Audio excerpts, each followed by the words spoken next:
So it's Hyperclarity from Hyperclarity Trading, and hopefully today I'll be able to give you a quick introduction to options. I know options they can be pretty complicated, especially as you get further into more advanced options and you're looking at spreads and the Greeks on options.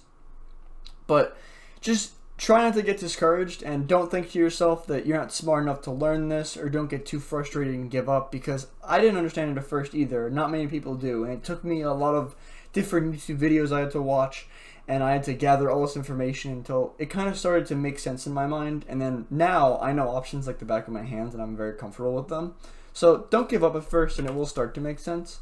So I'm going to give the definition of an option, and trust me, it is okay if this doesn't sound like English to you, because right after this, I'm going to go into some real world scenarios, and I feel like that will make it a lot more clear for you. But an option is traditionally the right, but not the obligation, to buy or sell 100 shares of an underlying stock on or before a stated expiration date at a stated strike price. And I know it probably sounded like a lot of words, but I'll just show how it works in real life in a second. And there's just 4 different types of options. There's long calls and long puts, which are the two ones that I just mentioned before. And there's short calls and there's short puts, which are the opposite of the two I just mentioned before. And I'm just going to start explaining what a long call is. So a long call is the right, but not the obligation, to buy 100 shares on or before a stated date at a certain strike price. And you do not need 100 shares of the underlying stock to trade call options. Because let's say if you're trading Apple, you have to trade options in 100 shares. If it's $300 a share, you're paying $30,000, where you could probably pay under $1,000 for an option contract and still be able to make. You're controlling $30,000 worth of equity in Apple just with an option contract, not the underlying shares. And they're a lot more liquid. Liquid, by the way, also means the availability to get rid of your asset, or like to buy or sell. Because if there's a lot and buyers or sellers, you're easily able to sell it and buy it. But if it's not liquid, that'd be a problem. But most options contracts are liquid. So this is a quick diagram of the profit loss on a call option at expiration. So I have not taken into account the option contract premium, because every single option contract you pay a premium to take out this option. But so if the underlying has a $210 market price and your strike price is $200, so now you have the right, but not the obligation, to buy 100 shares at $200, because that was your stated price, on or before the expiration date. So let's say today is the expiration date, and the underlying security is valued at $210. So now that's a $10 gap per share, but you control 100 shares. So 10 times 100 is $1,000 at expiration. So you technically could have paid $100 or $200 or even maybe $300 of premium. So you have to subtract how much you paid the premium. But from this trade, you could potentially make $700, and then you could have paid $30,000 to make $700, or you can pay $300 and make $700. So that's why options allow you to make a lot more money. And then, so the reverse of a call is a long put. And a long put is the right, but not the obligation, to sell, not buy, sell 100 shares of a stock on or before a stated expiration date at a stated strike price. And also, I haven't mentioned this yet, I'm saying long call and long put. If you ever hear anyone refer to options as I'm buying calls or I'm buying puts, they are most likely buying long calls and long puts, because those are like the more, I guess, common types of options, because the reverse of them is a lot more risky, and doing a short call or a short put, there's a lot more that goes into it, and a lot more people just trade long options, and long is just buying it. And if you understand stocks, basically, it's just there's a seller and there's a buyer. So if you're the buyer, you're just going long, and you're buying the option and going long on it. But there's actually, when you're short on it, you're the option seller. But it's okay if you don't understand that. You don't need to. But I'll go to the profit loss diagram for a put option. So if the strike price is $400 and the market value of your security decreases to $385, that's a gap of $15 per share. You own 100 shares. That's $1,500 of profit at the day of expiration. Now, you also, again, have to subtract how much the option contract premium paid was, but you most likely probably paid like $500 for this option contract, so you're probably making like $1,000, most likely, or maybe even less if you got it for cheaper. Depends. Options have a million factors that go into them, but this is just in a perfect world, and options are either classified as in the money or out of the money options. And in the money options have intrinsic value compared to out of the money options, which lack extrinsic value. And before I continue to talk, I'm just going to show you what extrinsic value is. So this is an example of in the money call. So intrinsic value, think in, the money's already in it. So with this call option, since I have a $200 strike price and the market value is $220, and when you buy a call option, that means you want it to go up, and when you buy a put option, you want it to go down. So since I bought a call option, I want it to go up, which it did, $20. So that means this option has $2,000 of intrinsic value. Now, in the money options have higher deltas because you get to choose the strike price. You can choose any strike price you want, and the price will be determined. And then I also haven't explained what a delta is yet.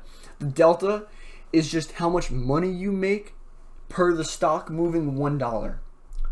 So as you buy further out of the money options, you actually make less money as the stock goes up. As it will increase exponentially because delta does increase exponentially as you are correct. But at first, so I'm just saying it might not be a better idea because you're considering your risk reward, and even though out of the money options can be used to cheaply make large profits during large moves in short time frames, they are still very risky, and it might be a better idea to pay the extra money and get the in the money option that could potentially make you even more money.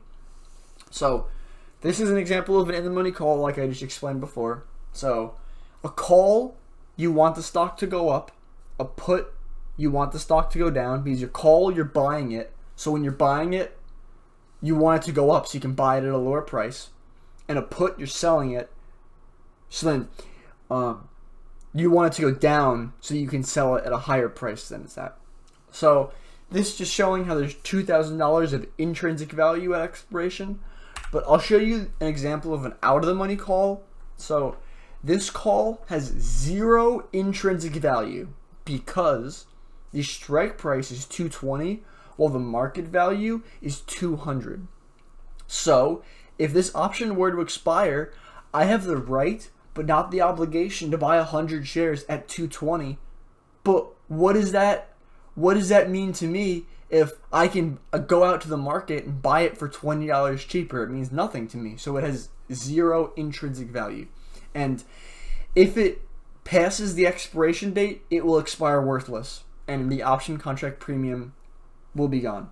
But usually, there's always extrinsic value in options, and extrinsic value is basically the implied volatility and the potential. Like if it hasn't expired yet, there's still a small amount of potential that it could be in the money and make you money.